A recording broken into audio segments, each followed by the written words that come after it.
pomwepo kudauka wina amene ankadzitcha kuti Marcus Messiah. Iye adanena taitolo yakuti iyeyo ndi mulonjezi obwera kudzapulumutsa anthu ku dziko lapansi. Mengistu Haile Mariam nayenso adayesesa iyeyi kuzikundikira mpaka na mamitingi omakumana nseri ku nyumba yachifumu adadzitcha kuti ndi mulungu. Mukukumbukira bwino za Haile Mengistu Mariam, nkhani zomazitcha kuti ndi milungu. Musapusitsidwe m'bale wanga, kudaukanso wina amene ankadzitcha kuti Makomen, ameneyi anali Michael, adadziyitanira kuti ndi mulungu. Awa adali anthu amatama. Prince Makomeni, Prince Sahelo Selassie, amenewa adadzichemerera ndi kudzitcha kuti ndakalonga amene anthu adayamba kuwakhulupirira pa udindo wopereka chiyembekezo ngati milungu ku mtundu wa Malastafalia. Mmene amabwera Haile Selassie kudzatulukira ku dziko chama 1892 isadafike nthawi ya imfa yake imene idachitika pa 27 August 1975 kwa Addis Ababa. Awa anthu adauka kudzitcha kuti ndi milungu pansi pa mtundu wachikuda okhala ku Africa. Iwowa amachita keremo kuti Haile Selassie ndi mmodzi mwa ana ochoka ku Ethiopia, kapena tinene kuti ochoka kwa mfumu Solomoni.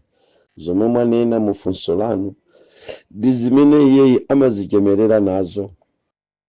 Koma m'mabuku onse achisembwere chimene anthu otchuka adapanga kuphatikizapo Solomon, mabuku amenewo alipo pafupifupi 11. Mabuku onsewo olembedwa ndi anthu osiyanasiyana akaphatikiza pamodzi amawatcha kuti Maukanisi. Tidawerenga mabuku amenewa. Zimenezi ndi zowerenga mabuku a ukanizi ndi mabuku amene anzathu achipembedzo cha Satana amalemba mbiri za anthu amene inu mmayika ngati anthu a Mulungu. Mubuku la ukanizi mukampeza Davide, mabuku a ukanizi mukampeza Yesaya. Anthu onse amene adakwatirapo akazi awiri atatu anayi folo sikisi na aphatikiza mitundu nzisembwere kubereka wanthu amalembedwa m'mabuku a ukanizi. Tamverani, mubuku limenelo la ukanizi mabuku okwana 11 olembedwa ndi anthu anzeru odziwa kafukufuku wa dziko lapansi, koma ndi obisika mabukuwa. Sadanenepo za chisembwere chapakati pa Solomoni ndi mkazi wochoka ku Seba. Panalibe kugonana kumene kudachitika, kumene kukadapanga kuti abadwe munthu wa ku Ethiopia nkudzikokerera. Ngakhale izi akamachita m'mabuku a ukanizi amagwiritsa ntchito miyezo yoyeza anthu, kugwiritsa ntchito miyezo chayimachedwa kuti DNA, kugwiritsa ntchito miyezo yomafukula mafupa nkwayeza ma origin kuti adachoka kuti ma DNA omwewo. Zimenezi zakhala zikuchitika ndi kulemba m'mabuku otchedwa ukanizi mmene amalemba nkhani imeneyi. Kwa ine kunena kuti Haile Selassie akuchokera kwa Solomoni chifukwa cha mabuku amene ndidawerenga ndi kuwaphunzira tili ku chipembedzo chija otchedwa ukanizi, mpengo wa Mulungu mbali yanga ndimatsutsa kotheratu kuti Haile Selassie ali ndi gazi lochokera kwa Solomoni, chifukwa ndikadayenera kuzipeza m'mabuku a ukanizi akadakhala kuti mabuku amenewa amapezeka wamba. Mukadachita chidwi kwambiri kuona za ena mwa ophunzira 12 amene adayenda limodzi ndi Yesu, mmene adachitira kasakaniza wa maukwati asadayitanidwe. Mukadachita chidwi kwambiri kufukula kozama kwambiri kumene kudachitika pakati pa Yesu Khristu ndi mzimayi pa chisime paja wa ku Samariya. Ndi ziwanda zanji zinali kuzungulira paja. Makosana aku ukanizi amayendanso ndi ziwanda zotchedwa ukanizi zimene zidankoka mzimayi uja ndi kudzachita nkhondo ndi Yesu Khristu pa chisime paja kuti Yesu akagone ndi mzimayi uja, koma sizidatheke. Panali boundary yayikulu kwambiri imene mphamvu za Ambuye wathu Yesu Khristu zidaonekera pa chisime pokha pacha. Mabuku aukaniza kuti panali fumbi la mumtima, fumbi la ubongo okakamiza mamuna kuti thupi lake linkhumbire mkazi wa pa chisime uja, koma sadatero. Ndime ina mchapitala china cha buku la ukanizi amafotokoza kuti kunangoti zi kumalingaliro a Yesu amabwereza katatu, kunangoti zi osauka kanthu chilakolako cha mtundu uliwonse. Ziwandati zidagonjeza ukanizi nkusiya chibale cha munthu ndi munthu popanda uvulana. Nkhani zosausa. So mabuku a ukanizi amafotokoza zinsinsi zozama zamagonanidwa anthu pakuphatikizika kwa mitundu. Koma mabuku amene okwana 11 olembedwa ndi mafilosofa, madokta ndi maprofesa olekanalekana anzeru akale, anzeru zofanana ndi china Albert Iniesta, makosana amphamvu, ma great conquerors a dziko lapansi amene adalemba mabuku limene, ma great researcher, samafotokoza kulumikizika kulikonse kwa Highlands Lassa ndi Solomon. Nkhani yakuti Solomon akukhuzana ndi Highlands Lassa mumayipeza mabuku amene adalemba anthu anzeru aku Ethiopia amene adafuna kukokerera chipembezochi kuti chikhale chipembezo chodziwika mu laini ya Mesaya ngati Davide, Solomon ndi anzache.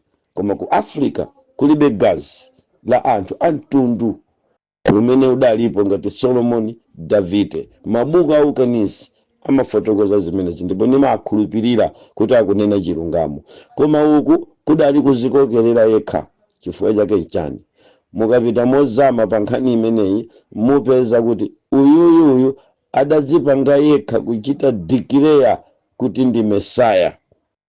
Highlands Lassa sadalandire lonjezo lililonse lonena kuti kudzabwera munthu otchedwa Highlands Lassa kuti adzakhale Mesiya, kuti adzatenge lineage ya Yesu Khristu. Kulibe ulosi uliwonse onena za munthu wachikuda okhala ku Africa amene adzatenge mpando wa Yesu Khristu kapena amene adzakhale Mesiya. Kulibe. Nkhani imeneyi ndiyo sausa kwambiri. Mukamanena za alonjezi odzakhala Mesiya okhala m'malo mwa Yesu Khristu kapena kukhala kuti iwo ndi olonjezedwa, amene adaninina za kulonjezedwa kwa okhala alonjezi ngati Mesiya, the title Messiah imakhala ilibe imfa kutsogolo kwake. Ngati ikhalepo amayenera kuuka kubwereranso ndi moyo ku dziko lomwe lino lapansi. Maso anthu onse akuona Mesiya samangokhala walonjezedwa nkukhala ndi kanthawi kodzafa osadzaukanso. Highlands Lassa anafa sadaukenso. Ndi amodzi mwa anthu amene adayimirira kudzatchedwa ngati milungu. Mulaliki wanga monga mwanena ndimatchula, sindimatchula ngati kuti ndi milungu iwowa kapena kuti ndi anthu otani ayi, koma ndikamatchula ndimafuna kuonetsera kuti muzamve maaudio wanga ndimati Yesu Khristu amaposa Highlands Lassa. Simungamfanizire ndi Benito Mussolini, simungamfanizire ndi Bahai, safanana ndi Buddha, safanananso ndi Shinto komanso Muhammad. Ndimayika laini imodzi chifukwa amenewa ndi mtundu kapena kuti kagulu ka anthu kamene kadauka kudzatenga mataitolo aneneri akuluakulu koma asali olonjezedwa ndi Mulungu koma odzilonjeza okha. Tulukankoni ku chipembedzo chimenechi Highlands Lassa anali munthu wakugwa. Mukamayang'ana mabuku akalekale amene ndikukuwuzaniwa mukapeza kuti mumbiri ya mabuku amenewa amatifotokozera Highlands Lassa kumusi kwakeko ngati 33 degree satanist, chifukwa adachita limodzi ndi milungu yachikunja, adachita limodzi ndi mafano achikunja.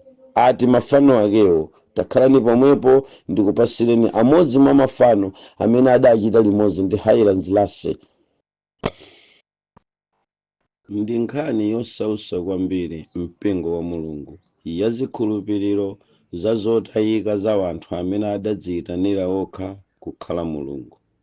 Iwe Rasta umve kunena kuti uyu adali 33 degree Satanist.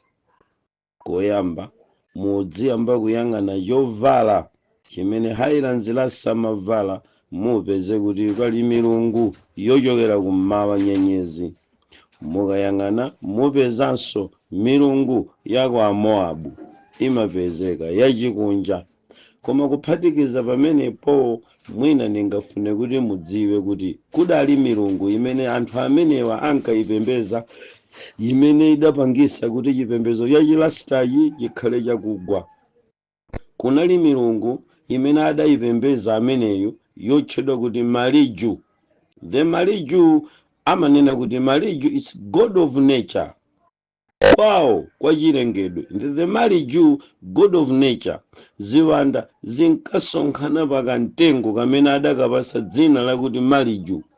The Maliju ndi mtengo wachamba kamene kuti mtengo wachamba, kumene anyamata amenewa amasuta chifukwa mabuku aukanazi amene ndafotokoza waja amafotokozera bwino za Maliju, God of nature, amene Malijuyo ndi mtengo wachamba kuchokera ku dzina lija lakuti Malijuwana. Koma mukamtenga Malijuwana mupeza kuti tili ni Maliju, God of nature, ndiye kuli wana. Wana ni mulungu wa anthu akuda, God of black people. Mukayang'anisisa zonsezi zikupasani chithunzithunzi chakugwa kuti imene isidali milungu. Kuphatikiza kuti mukamafukula mbiri ya Highlands Lassa si mulungu, chifukwa anabadwa ku dziko lapansi ngati munthu, namwalira ku dziko lapansi ngati munthu. Chimene chimabadwa nkumwalira sichingatenge title ya mulungu wakumwambamwamba, kumene kunkutukwa na mulungu komanso kunyoza mulungu, chifukwa mulungu sabadwa mwa munthu, sizingatheke. Nkufanso ngati munthu ku dziko lapansi, nkuthera pomwepo, sizingatheke. Choncho uku kunkudzikokerera kufuna kuziyerekezera ndi Yesu Khristu amene anabwera ku dziko lapansi ngati olonjezedwa. Angelo atatsika nkudzalankhula ni Mariya zakulonjezedwa, atalankhulaso ndi Yesaya ku dziko lapansi zaka zambiri zapita kumbuyozo, nalankhulaso ndi Yeremiya ku dziko lapansi, nalankhulaso ndi Mose m'buku la Genesis, namutcha kuti amene adzakhala Melikizedeki, wansembe wamkulukulu opanda chiyambi kapena chimaliziro. Analonjezedwa pamene akufika kwa Mariya kukabadwa. Tiyeni mumulondole, sichobadwa ngati Highlands Lassa, ayi, sichobadwa ngati achina Mokasi tikwatchula panowa, ayi, amene sanabadwe ngati mmene adabadwira Benito Mussolini, sanabadwe ngati mmene anabadwira Highlands Lassa amene tikunena panowa, sizinatheke. Yesu Khristu ali paderadera. Sono zimodzi mwa zipembedzo zachipongwe ku dziko lapansi zamwano zimene zimachitira mwano mulungu ndi chilastafalia, chifukwa chimatenga munthu ndi kumpasa title ya namalenga, chimatenga munthu ndi kumpasa title ya Yesu Khristu, zinthu zimene zili zosaloledwa kupatsidwa mwayi kapena kukupasani gawo la kudzapulumuka tsiku lina. Ndi mtengatenga ndi mtokoma okakocheza kumakala amoto a tsiku lija, kuyimbidwa mulandu wa chipongwe choyika wanthu kuwapatsa mataitolo akuti mulungu. Baibuli kuti tilibe mulungu wina ku dziko lapansi koma ine ndekha. Ndipo musamamutcha munthu wina atate, chifukwa atate ndi mmodzi. Tsono ngati atate ali mmodzi, atate si Lastafalia, Lastafalia ayi, komanso atate si Highlands Lassa.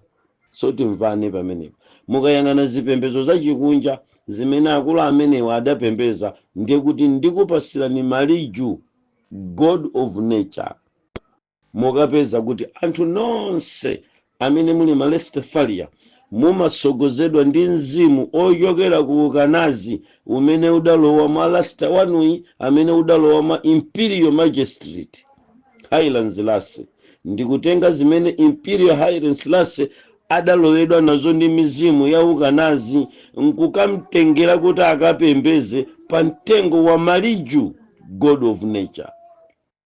Kotero kuti chipembedzo chonsechi chimachita depend pa maliju, god of nature. Chifukwa chake ncha kuti mukazindikire kuti chipembedzo cha Rastafari chimachokera ku mulungu otchedwa maliju, god of nature, ndi pamene mukapeze kuti nonse mumathamangira pa mtengo umene mmati ndi mtengo wa moyo obweretsa nzeru mmutu mwa munthu. Munena chamba anali maliju kuchokera ku mabuku ofotokoza bwino komanso ziwanda za ukanazi. Ndi nkhani yosausa komanso yovuta kwambiri. Now mukanena kuti maliju mumayenera kuyikapo marijuana. Mukatenga dzina lonselo mupeza kuti marijuana azikupasani kuti god of nature, mulungu wa anthu akuda.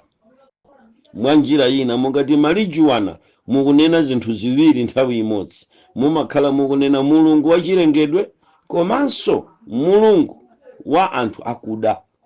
Tsopano mulungu si wa anthu akuda, sakumva munthu. Mulungu si wa anthu akuda, mulungunso si wa azungu. Ngati angauke mneneri ndikutapako fuko lina kuti ine ndine mneneri koma uku Africa, ngati adachitira Highlands Lassa, ndi umboni wosonyeza kuti amenewa ni wanthu obadwa ku wanthu anzawo.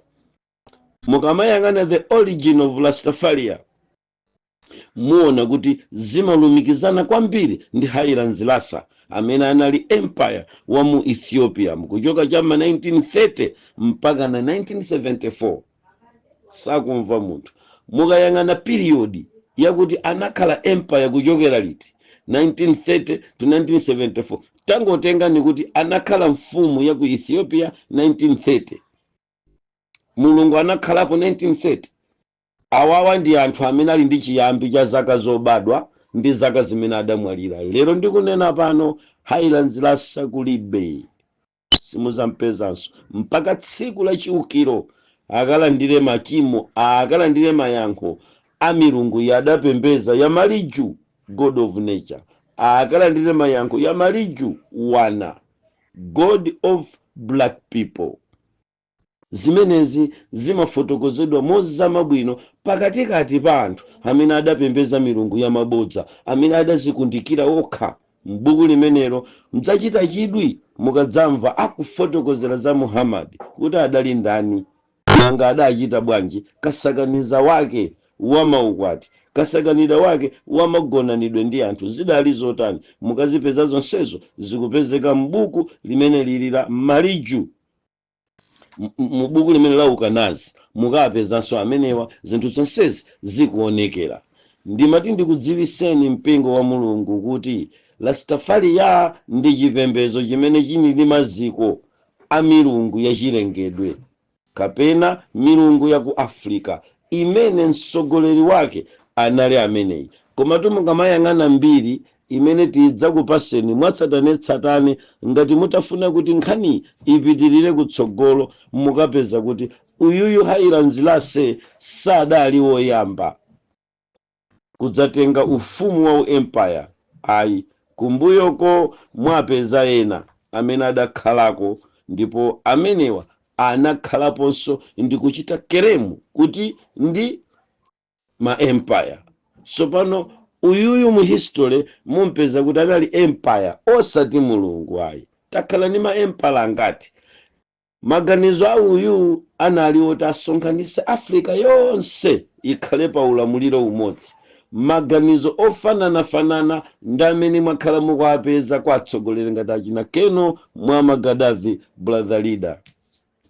Muyang'ananso mupeza kuti maganizo ngati omwewa mukapeza mwatsogoleri olekanalekana mpaka na mudzafika pa Ibrahim Traore, nyamata amene wangotchuka kumene kunoko. Mukamafukula mbiri ya anthu amene anafuna kulamulira Africa ndi kuyisonkhanitsa pamodzi kuti likhale dziko, muyenda pano mupita ku South Africa mukapeza nyamata china Nelson Mandela, mupitabe mozama kwambiri mupeza kuti aliko anthu obadwa ndi anthu ku dziko lapansi amene amafuna kutenga Africa ikhale imodzi. musayiwale kuti amenewa ndi amene adayambitsa magulu ngati African Union ndi andale achina Rastafaria. Mukapeza kuti 3/4 ya ulamuliro wa amene inkulu tikunena pamene papai Highlands Lassa, mukapeza kuti 3/4 ya ulamuliro wake inkachita limodzi ndi ndale.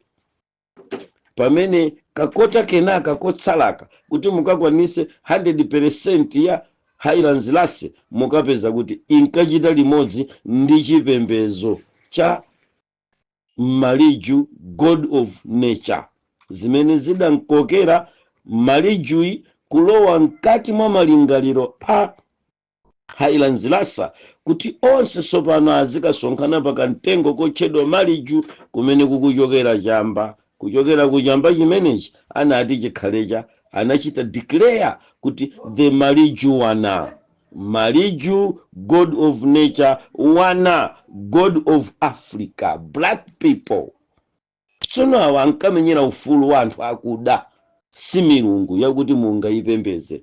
Zikomo m'bale wanga pakuti ukulongosola history kuti unali ku chipembedzo cha Chisilamu, ndipo utachoka ku Chisilamu udalowa Chirastafaria. Lero uchoke ku Chirastafaria uoneko olowa kumene kukapezeka ni milungu yolondola ngati Yesu Kristu komanso Yehova Mulungu wakumwambamwamba. Udzilondola ukampeza Yashua komanso ukampeza Yahuwa. Inde ukapeza Yehova Mulungu wakumwambamwamba, ukafika pamenepo ukhala kuti iweyo wafika pa chilekezero chakutsogozedwa ndi Ambuye Mpulumutsi amene adzakutengere iwe kukafika kumwamba. Palibe maziko ena amene ayikidwa ku dziko lapansi kuposa amene anayikidwa kale, adatero Paulo. Paulo atabwera mdziko lapansi sanatenge khalidwe la Highlands Lassa, ayi sakumva munthu. Chifukwa chake iye sadazikundikire. Anati ena muzichemerera kuti ndino Apolo, ena muzichemerera kuti ndino Apaulo. Ayi, palibe maziko ena amene anayikidwa amene inu ndine tiyena kupulumuka nawo ku dziko lapansi. Kulibe amphamvu amene inuyo mungakhulupirire ndi kuyikako maziko anu pamenepo kuti mkapulumuka. Kulibe, ndi Yesu yekha. Mtifunse ife, ukadakhala kufuna kuyika maziko mu anthu, sitikadayika mu anthu ooneka ndi maso, chifukwa ndimadziwa kuti kunja kuno kuli angelo okugwa amene ukapembeza atha kukupasa makobiri, inuyo nkukhala nazo ndalama. Ndimadziwa mtundu wa angelo amene lero lokugwada pano nkumpempha ngelo amene wakugwayo kuti andipase mabiliyoni kuja mmawa ine kulemera. Ndikwadziwa ni mayina awo omwe ni machitidwe awo omwe, koma sinimalambira kapena kuapembeza amene wapempha kuti inetu ndifuna kukhala mgalimoto pofika mkucha ibwera yenyuwa nagula andipatsa kapena andipa. Angelo alipo amene mumatha kuapempha koma nachi kunja Satana ndijerekezi. Kukadakhala kufuna kulambira tikadalambira milungu imeneyo. Angelo amene wakugwawo zima superpower za ndijerekezi zimene zikuchita hodi zinthu za dziko lapansi. Sakumva munthu. Kodi mwayiwala inu kuti posachedwa pompa timacheza ndi ayaya yena mu 36 mu azione? Kodi mukudziwa chani nkhani za zione? Nanga chidachitika nchani? Nanga chimene chijancha pakuti ngakhala ndala adagwedezeka kukachita ubampana kumeneko ndi woyang'anira adziko akukankakamiza zione kuti abwerere pa ukashiya wa chipembedzo cha Satana. Kuli anthu amphamvu, kuli ziwanda zimene zimapereka di makobiri zakuti inuyo mtazidziwa mungazilambire ngawawa angokuchedwetsani achina Highlands Lassa zosathandiza. Koma chani chikuchitika ku dziko lapansi? Tungati tikunena zofuna ukalowa kumwamba, palibe dzina lina pansi pa thambo limene linaperekedwa ndi la Yesu lokha. Final pomkatero kafotsereni 5 koloko yakwana, kulibe wina amene adzabwere kuzafanana ndi dzina limeneli, chifukwa Bible likuti palibe dzina lina lopasidwa pansi pa thambo limene lingapulumuke nalo si la Highlands Lassa. Msamayedwe nzinthu zimene anthu ena ngodzikokerera anangodzikokerera. Kulibe, simukumva. Munayenera kuti mudziwenso chipembedzo nambala 3 chimene Highlands Lassa ankapembeza. Ni nkhani zosausa kwambiri chimene chidayenda limodzi ndi maganizo a Marcus Garvey. mukapeza kuti kumeneku kunali mulungu wachitatu amene ndi God of colors, amene anabwera ndi mitundu ija mmayiona ya chirastafalia. It's God of colors. Anali ndani kodi mulungu ameneyu? Mukapeza kuti chimene chija nchipembezo koma chikuyenda limodzi ndi maganizo achipembezo cha Queen wa ku Seba. Nkhani zosausa. Tsopano mukapita kwa Queen wa ku Seba paika, musiye zoti anakwatirana nkubereka Highlands Lasses, koma mungontenga Queen of Seba mmene ankabwera padali milungu 12 imene idamperekeza, koma kudali makosana ngati mafumu oyang'anira chipembezo cha Queen of Seba okwanaso 28 amene adapita limodzi. Ndi pakati pa milungu ndatsogoleri amene adathandizira anthu 12 panali mulungu wa nambala 9 amene adanyamula flag mbendera ya makalazi amene aja. Anali mulungu wachilengedwenso, God of colors, amachita dilu ndi utawaleza. Anyamata ino mpaka tsiku limene muzazindikira kuti nchipembezo cha Satana chirastafalia, mutayang'ana moyang'anitsitsa chithunzi chija mmachiona cha tsamba mumayika chija, ndi chomwecho mukachiyang'ana ku Adidas. Ndipititsa kutali anyamata malasta. Kodi mmaona kuti pali kusiyana kulikonse kwa Adidas ndi chirastafalia? Dzuchokera mphanga imodzi, chifukwa mmakapeza lifi imene mmayiona ija. Ni nkhani zosausa. Mudzafunika mudziwe tsopano makalazi anu aja kuti kodi kayero kaja nchani, nanga kenaka nchani, ngakagirinika mwakatenga kuti. Marcus Garvey adzakufotokozerani bwino kumene adatenga zimenezi. Ineyo kuti mpite patali ngambe undimenya anyamata inu pakuti muli mulungu wanu otchedwa Maliju amene wavuta ku dziko lonse lapansi, akubweresa madikitedi, anthu upenga, anthu ubalalika. Nkhani izi ndizosausa kwambiri. Nileke mwana wanzanu mpaka tsiku limenero brother Twaib Ahmadu Hamid Ali alekezere kota ya nkhani imeneyi. Mukafunanso mdzayambire pamenepa kupita kutsogolo. Tuluka nkoni ku chipembezo cha chirastafalia mchamafano.